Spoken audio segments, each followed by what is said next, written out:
पांचवा number question है, निम्नलिखित सब समीकरण सिद्ध कीजिए जहां वे कोण जिनके लिए व्यंजक परिभाषित है न्यून कोण है। अर्थात यहां कहने का तात्पर्य है कि सिद्ध करने के लिए जितनी भी सब समीकरणें दी गई हैं उन सभी में दिए गए कोण जो है न्यून कोण है।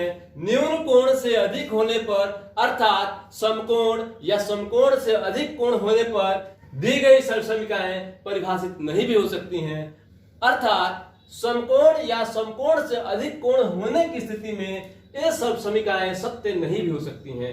अर्थात ये दोनों पक्ष आपस में बराबर नहीं भी हो सकते हैं। इसलिए ये जो भी सब समीकरणें दी गई हैं सभी के सभी न्यून कोण के लिए सत्य है, न्यून कोण से अधिक होने पर सत्य नहीं भी हो सकते हैं। आइए इन्हें सिद्ध करते हैं हम लोग।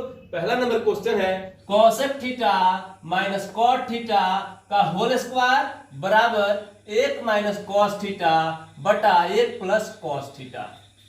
हमें बाएं पक्ष को दाएं पक्ष के बराबर ला देना है।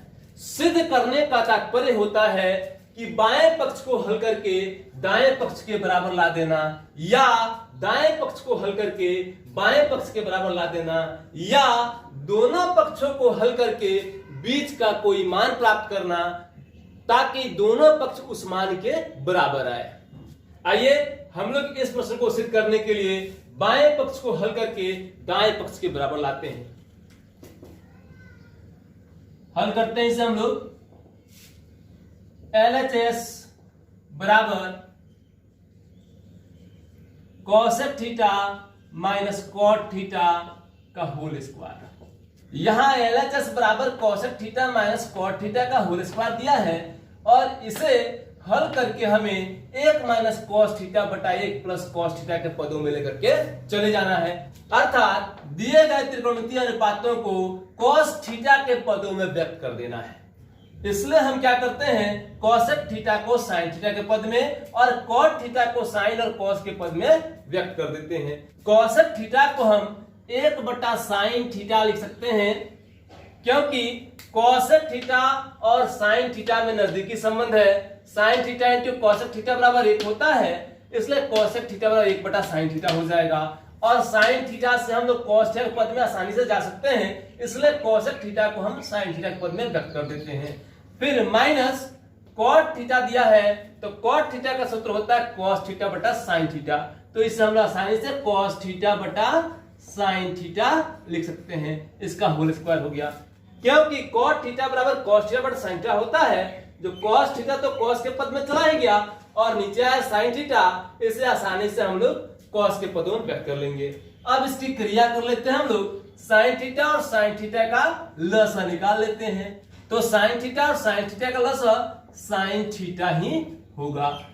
अब दोनों का हर समान है इसलिए अंश में कोई परिवर्तन नहीं होगा, वह अंश भी वैसे ही रह जाएगा, इसलिए वह भी 1 माइनस कॉस थीटा ही होगा। इसका होल स्क्वायर हो गया। अब हम क्या करते हैं कि दोनों का कोष्ट अलग कर लेते हैं, तो ऊपर हो गया 1 माइनस कॉस थीटा का होल स्क्वायर और नीचे साइन थीटा का जब स्क्वायर करेंगे तो यह हो जाएगा साइन स्क्वायर थीटा। अब देख रहे हैं हम लोग कि ऊपर वाला तो कॉस के पद में जा चुका है लेकिन नीचे वाला जो है वह कॉस के पद में नहीं है, यह साइन स्क्वायर थीटा है। तो साइन स्क्वायर थीटा को हम आसानी से कॉस के पद में लेके जा सकते हैं क्योंकि हम जानते हैं कि sine square theta plus cos square theta बराबर 1 होता है, इसलिए साइन स्क्वायर थीटा बराबर 1 माइनस कॉस स्क्वायर थीटा लिख सकते हैं। क्योंकि कॉस स्क्वायर थीटा जो यहाँ प्लस में है उधर भेज देंगे तो यह माइनस में चला जाएगा, इसलिए हम यहाँ पर साइन स्क्वायर थीटा को 1 माइनस कॉस स्क्वायर थीटा के रूप में व्यक्त कर सकते हैं। तो ऊपर हो गया 1 माइनस कॉस थीटा का होल स्क्वायर बटा नीचे हो जाएगा 1 माइनस कॉस स्क्वायर थीटा। अब यहाँ जो 1 दिया है हम चाहें तो इसे 1 स्क्वायर भी लिख सकते हैं। तो इस प्रकार से अगर हम देखें तो यह ए स्क्वायर माइनस बी स्क्वायर के पदों में व्यक्त है और हम जानते हैं कि ए स्क्वायर माइनस बी स्क्वायर बराबर ए plus b into a minus B होता है। तो इस प्रकार से हम चाहें तो इसे a plus b into a minus b के पदों में व्यक्त कर सकते हैं। ऊपर हो गया 1 minus cos theta into 1 minus cos theta. अर्थात ऊपर 1 माइनस कॉस थीटा का होल स्क्वायर था, अर्थात इसको 2 बार गुना करना था, हमने 2 बार गुना के रूप में लिख दिया। और नीचे तो है ए स्क्वायर माइनस बी स्क्वायर के पद में दिया है, तो हम चाहे तो इसे ए plus b into a minus b के रूप में तोड़ सकते हैं, अर्थात 1 plus cos theta into 1 minus cos theta. अब यहाँ 1 माइनस कॉस थीटा से 1 माइनस कॉस थीटा कट जाएगा, ऊपर बचेगा 1 माइनस कॉस थीटा और नीचे बचेगा 1 प्लस कॉस थीटा, अर्थात 1 माइनस कॉस थीटा बटा 1 प्लस कॉस थीटा। हम लोग दाएं पक्ष के बराबर ला चुके हैं, बराबर RHS राइट हैंड साइड। तो हम लोग बाएं पक्ष को हल करके दाएं पक्ष के बराबर ला दिए, इसका मतलब हमारा क्वेश्चन बनकर कंप्लीट हो गया और यहीं पर यह प्रूव्ड हो गया। प्रूव्ड अर्थात हम लोग इसको सिद्ध कर दिए, प्रमाणित कर दिए। तो 5 का पहला पार्ट बनकर